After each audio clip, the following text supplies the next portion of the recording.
There's someplace else that these statistics that show fewer people are reading, it really is, this person was arguing, is less about fewer people reading and more about the publishers not publishing books that people want to read in the first place. So it's kind of an echo of what you're saying.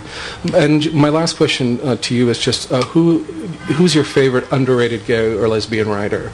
Like, who do you champion who is not as famous, as well known as they should be?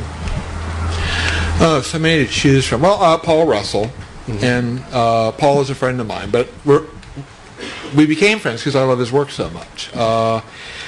Did amazing novel called Sea of Tranquility, one called War Against the Animals, the just brilliant gay prep school type novel called The Coming Storm, which is quite amazing.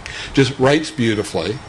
And you're doing a book of his next year, right? Right. Which I've read in manuscript about Sergei Nabokov, the gay brother of Vladimir, which is amazing. Yeah, it's just an incredible book. And yeah, I think Paul is just a major writer, and he has his fans, people who really love his work. But he deserves to be a household name. So. Okay. Well, then we'll just open it up for questions. Does anybody have something they'd like to ask Chris? I have the microphone. Hello, Chris. Two questions. One is, what's your other favorite bookstore? Three Lives Bookstore, in the West Village. Yeah. And have you ever lived in any other neighborhood beside the Village? Lived for a while on the Upper West, or up in, I guess it's Morningside Heights, on West 111th Street when I first came to New York. Was there for a couple of years, but I've been down in the West Village now for 30 years. So. Oh, and then when I first came to New York, I was working for the Social Security Administration out in Queens, so I lived in Flushing. I kind of blocked that out, but.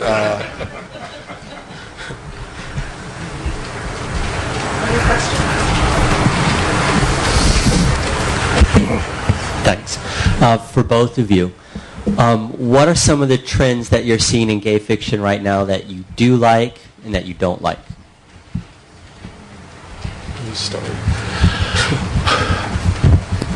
I don't really see any trends. I'm trying to.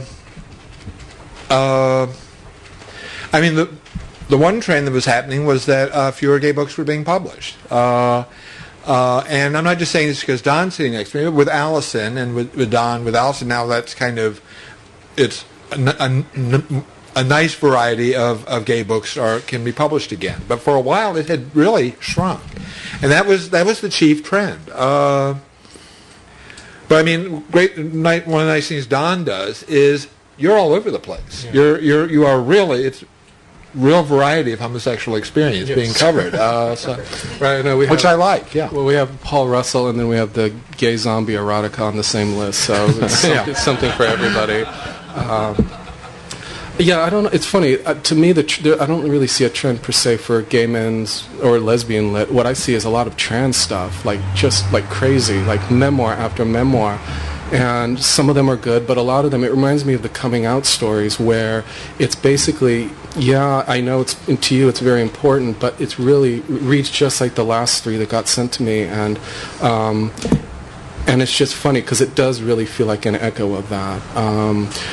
I wish I saw more just really truly original books. It's on the same list with the gay zombie erotica and Paul Russell. It's a book called Chulito by Charles Rice Gonzalez, and it's a love story set in the South Bronx between two teenagers, and it's just so delightful. And he already has a blurb from Junot Díaz, and he's such a smart guy, and it's a really good book. And I wish we saw more stuff like that that just kind of went outside of the predictable. I wish that was a trend. Any questions? Before we left off, you were saying about how it seems like everybody's still reading, but the deal might be with publishers. If that's the case, then a lot of our gay media attention has been turned to the web, and blogs, and blog literature. As a writer, does that inspire you or threaten you as to the coming future of gay literature? It's this whole new venue, so I find it a good thing. I mean, there's lots of good stuff. There's Band of Thebes, which is really nice website. It covers books, and it's every day he posts Every day, something. yeah. It's quite good. Other places, I'm trying, what are, I mean, I've got a website now, so I get to post stuff. ChristopherBram.com. It's has pictures of me as a Boy Scout and other pictures too. Plus my grandmother as a child and my grandfather as a child. So a little bit of everything there. But I think it opens the door. It's kind of it's kind of fun to. I mean, there's a lot of silly stuff too, but it's